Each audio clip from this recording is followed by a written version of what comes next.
Oh, The Last of Us. What you mean to me. I've completed you 5 times, and you truly will go down as one of the greatest games of all time. Oh, hi there. Uh, James here with TGC Gaming, and I didn't expect you to be here.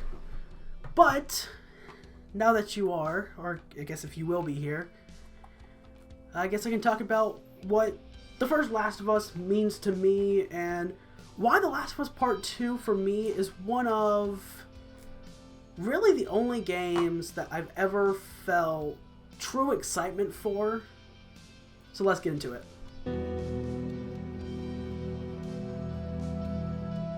So, as I said in the beginning, yes, The Last of Us does mean a lot to me. I've completed it 5 times. And honestly, I don't know exactly why. I mean, it will truly go down. It will truly go down as one of the greatest games of all time. That's for sure, absolutely. But I can't go out and say it's like, oh, the game didn't save my life. It didn't like help me find out my sexuality or anything like that, like it has for a lot of people. And it truly is special for a lot of people. But it's just one of the games for me that, from a pure gameplay perspective and story perspective, just looking at it as a video game as a whole package, right? It's one of the best, or okay, no. When it came out, and for a couple years after, it could easily be considered the best game in terms of story. Naughty Dog was able to just craft a very great narrative, and it worked. But now, of course, we have games like God of War for the PS4. People might even throw like Red Dead 2 in there, stuff like that, and Spider-Man PS4 as well. So we have games that could, compete with it now. And of course, Last of Us Part 2 as well, and we'll get to why The Last of Us Part 2 is the only game I can think of that has ever truly excited me. I feel something different when I finally got, when we finally got more information about Last of Us Part 2. But the first game, not only was the story just great, Naughty Dog was able to craft a huge narrative, but the one thing that's very divisive about it is not the story, but instead it's the gameplay. Some people think it's just a bland third-person shooter, and other people think it's actually a good game. Like, gameplay-wise, it's good. I'm on the latter end of that because, for me, I think, and actually the best way to describe my feelings on it comes from the creator Pulse in Progress. So Pulse, he did a Let's Play of Last of Us, and when he said it, or when he was playing, he said for him the gameplay just feels rewarding. Everything you do seems to carry enough weight that it feels rewarding to do things, from the melee to stealthing around, either ghosting people or silently freaking shivving people or strangling, whatever. Everything you do feels rewarding, and that's the best way to describe it, in my opinion, as well, is everything feels rewarding. Plus, I like the collectibles. I think the way Naughty Dog did that was actually a very good idea, and I hope The Last of Us Part 2 also has collectibles, because I feel like the collectibles, the way they did it in The Last of Us, it makes it so, it actually gives you more of a reason to explore all the areas, and of course, people complain about now The Last of Us feeling kind of like linear. It's like, yeah, it's a linear game, but A, first and foremost, Naughty Dog are known for making linear games, so that's not really a valid argument. And B, The Last of Us in itself, every area you could explore was fairly big. It wasn't like, sandbox big or anything, but they were fairly big areas, especially for a linear game that came out in 2013. But yeah, I hope Last of Us Part 2 has some sort of collectibles. I think it'd be a great idea, give people even more of a reason to explore. And I also love that the way they did the notes from, especially like you look at Ish when you're going through the sewers after Pittsburgh, and his notes a little bit, the few notes you get from him in the suburbs as well. The stuff you get with Ish is just awesome. I love it. But as well as that, you go to like Left Behind, the single-player DLC for The Last of Us. The stuff you learn about throughout the whole story of Left Behind, with the soldiers who were in the Colorado Mall, and they had to fight off infected. There were 2 left. You had the captain. You had Ellis. He was infected, but the captain wouldn't kill him, instead just like sawed off his arm, and then actually that's from what we learned apparently did stop the infection from spreading because it was done quick enough. And like everything you get to learn about with that is just amazing. I love everything we got from The Last of Us, and of course Left Behind as well. I mean, all the gameplay felt rewarding for me.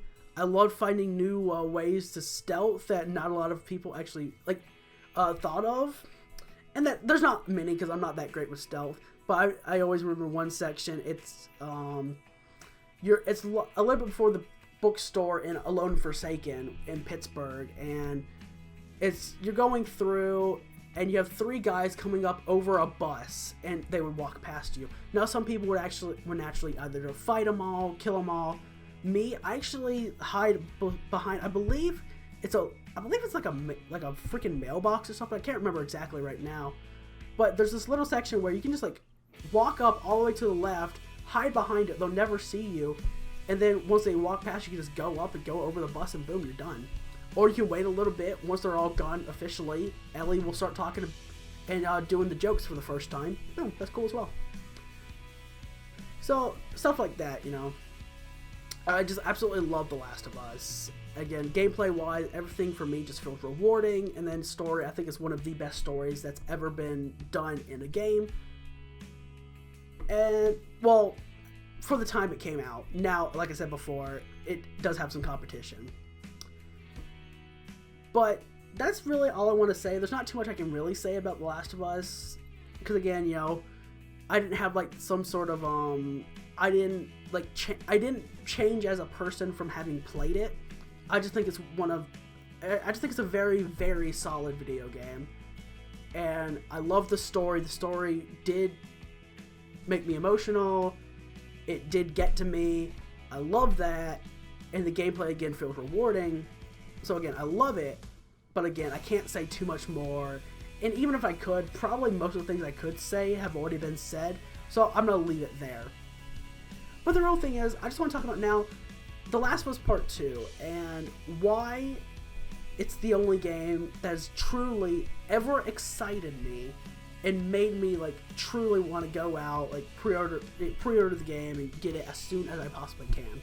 I'm not great with words, so it's going to be kind of difficult. But, so let's just talk about The Last of Us Part II and what we started to learn, you know. It was announced either at, God, I can't remember when. I think it was announced at Paris Games Week, 2017 maybe? It was either 2016 or 2017, and I think it was Paris Games Week when I remember reading some comments online about people saying that they knew it was The Last of Us as soon as they heard like the sound of the revolver at the beginning of the trailer. And that's when we got the trailer of the woman being drugged on the ground, and they try to hang her, and that's where we learned the thing of like clipper wings, and at the end we saw the infected, and we learned that it was Last of Us Part 2. I can't remember exactly when it was, but again, I'm pretty sure it was Paris Games Week, either 2017 or 2016. And then, of course, E3 2018. Yeah, because it had to be 2018, because that was the last E3 Sony did. We got the whole thing with, you know, we saw Ellie, and we met Dina, and, you know, they had the dance, and that was cool. And then we got some more gameplay from that as well. And admittedly, I didn't feel too much of anything about it. It's like, oh, this is really cool. We're getting more information about The Last of Us Part 2. I love that. I can't wait for the game. I think it's going to be really good. But finally, when we got this year, it was September 24th. You know, of course, we got the gameplay trailer. We learned more about the story. Not too much, though. Naughty Dog's not dumb. They didn't give too much. And we finally got the release date. Just sitting there watching it, just something inside of me, I felt different, honestly. Like, I was so excited. It's like, oh my god, this is gonna be one of the greatest games of all time, isn't it? And again, I'm terrible with words. So I can't necessarily formulate every single thing that I'm thinking. But again, it's one of the things where I don't know. I'm genuinely just straight up excited for it, and I cannot wait for it. So yeah, there's that. Now, there's a lot of theories going about The Last of Us Part 2. I mean, with how big the first Last of Us was, there's naturally going to be a bunch of theories about Part 2. Now, I don't necessarily agree with, like, almost any of the theories. Mainly because, like, Naughty Dog does what Naughty Dog wants, and there are some people, there are some people you just can't predict. And maybe some people can predict Naughty Dog, I don't know, but I'm not going to really listen to the theories. I'm just going to, like, wait in very eager anticipation for the game to release on February 21st, and then I'm eventually get the game. I don't know if I'll get it right away or not. Hopefully I can. We'll see how that goes. But then, you know, I'll play it, and hopefully I'd love to, on this new gaming channel of mine, I'd love to do a blind let's play of it, but because, you know, how spoilers work on the internet, I'd probably end up recording the whole thing before uploading anything, because spoilers are a bitch, and some people just don't care. They will spoil and ruin anything. So yeah, but I don't know. Like I said, I'm terrible with words, and I can't formulate everything I'm thinking right now, but Last of Us Part 2, my bad. The only game that I've ever felt true excitement for. Can't wait for it. February 21st, 2019. Definitely going to get the game. Love The Last of Us Part 1 as well. Absolutely love it to death. And hope you enjoyed this video. If you did, leave a like, comment down below, or share up on social media. Hopefully this new gaming channel can do a lot better. It can truly make me happy making the content, because I love making content, but I've always wanted like a gaming channel. Hopefully this can be it. But until next time, I'll see you later. Bye guys.